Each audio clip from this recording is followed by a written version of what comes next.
Welcome to foodies kitchen Tamil. இன்னைக்கு போலி எப்படி செய்ய போகிறதுன்னு பார்க்க போகிறோம். வாங்க வீடியோக்குள்ளே போகலாம். இதுக்கு தேவையான இன்க்ரீடியன்ட்ஸ் என்னன்னு பார்க்கலாம். ஃபஸ்ட்டு நம்ம அந்த போலியலோட வெளியே இருக்க மாவு எப்படி செய்கிறதுன்னு பார்க்கலாம். இதுக்கு 1 kg மைதா நாங்கள் இப்போ எடுத்திருக்கோம். இதுக்கப்புறம் ஒரு சிட்டிகை உப்பு போட்டுக்கலாம். ஒரு சிட்டிகை உப்பு போட்டுட்டு தேவையான அளவு மஞ்சத்தூள் வந்து எதுக்காக போடுறோன்னா அது வந்து அந்த போலியலுக்கு கலர் கொடுக்கும். அதுக்காக நம்ம அந்த மஞ்சத்தூள் ஆட் பண்ணுறோம்.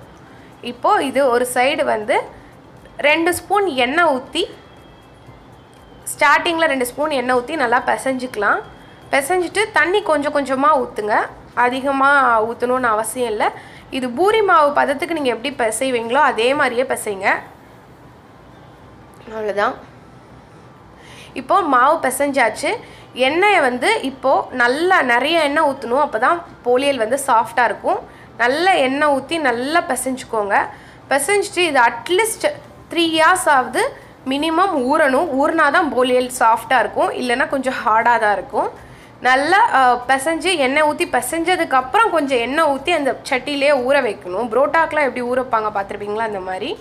அது ஒரு சைடு ஊறட்டும். நம்ம இப்போ பூர்ணம் எப்படி செய்கிறதுன்னு பார்க்கலாம். பண்ண போகிற பூர்ணத்துக்கு வந்து 1 கப்பு வடக்கடலை பருப்பை எடுத்து ஊற வச்சு வேக வச்சு தண்ணியை நல்லா வடிச்சிட்டு எடுத்து வச்சுருக்கோம். அதை மிக்சியில் போட்டுக்கிறேன். அப்புறம் 1 கப் வெல்லம் வந்து உங்களுக்கு அதிகமாக வேணும்னாலும் ஆட் பண்ணிக்கலாம். இப்போ இதை நல்லா மிக்சியில் அடிச்சுட்டு கொஞ்சம் தண்ணி மாதிரி இருக்கிறதுனால ஒரு வடைச்சட்டி எடுத்து அதில் கொஞ்சம் நெய் ஊற்றி உருண்டை பிடிக்கிற அளவுக்கு வந்து பூர்ணம் ரெடி பண்ணிக்கோங்க. இப்போ அது ரெடி ஆகிடுச்சு. அடுத்து எப்படி போலியல் செய்யலான்னு பார்க்க போகிறோம்.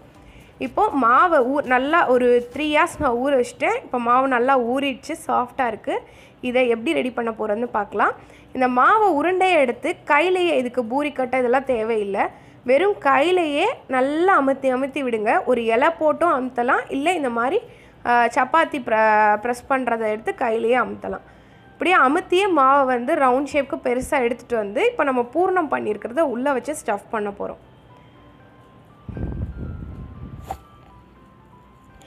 இப்போது இதை 4 சைடும் ஃபோல்ட் பண்ணிக்கோங்க. நல்லா ஃபோல்ட் பண்ணிவிட்டு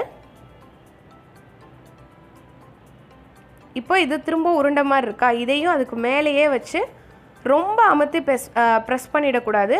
அப்படியே மெதுவாக தட்டி விட்டுட்டே இருக்கணும். இப்படியே இதை ப்ரெஸ் பண்ணி ஒரு ரவுண்ட் ஷேப் கொண்டு வந்துடணும். ரொம்ப அழுத்துனீங்கன்னா உள்ளே இருக்க ஸ்டஃப் பண்ணியிருக்க பூர்ணம் வந்து வெளியே வந்துடும். நீங்கள் மெதுவாக அழுத்துனீங்கனாலே உங்களுக்கு அந்த ஷேப் வந்துடும். பாருங்கள். நீங்கள் அதே மாதிரி மாவு நிறையா வச்சிட்டிங்கன்னா உங்களுக்கு வந்து பூர்ணம் டேஸ்ட்டே இல்லாமல் போயிடும் போலியலில். ஸோ மாவை கொஞ்சம் கம்மியாகவே எடுத்துகிட்டு பூர்ணம் அதிகமாக வச்சு ஸ்டஃப் பண்ணிங்கன்னா பெட்டராக இருக்கும். இப்போ நல்லா வந்து ப்ரெஸ் பண்ணியாச்சு. இப்போது இதை ஒரு தோசைக்கல் எடுத்து கொஞ்சமாக நெய் விட்டு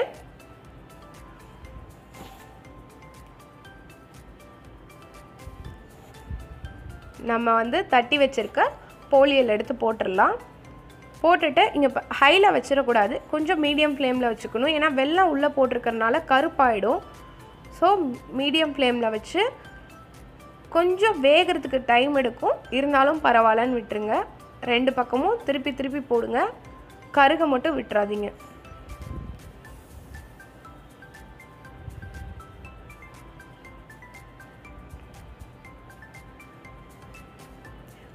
ஆல்மோஸ்ட் நம்மளோட போலியல் இப்போது ரெடி ஆகிடுச்சு. பாருங்கள், நல்லா வெந்துடுச்சு. சுவையான போலியல் ரெடி. இந்த ரெசிபி பிடிச்சிருந்துச்சுன்னா லைக் பண்ணுங்கள், ஷேர் பண்ணுங்கள். மறக்காமல் எங்கள் சேனலை சப்ஸ்கிரைப் பண்ணுங்கள்.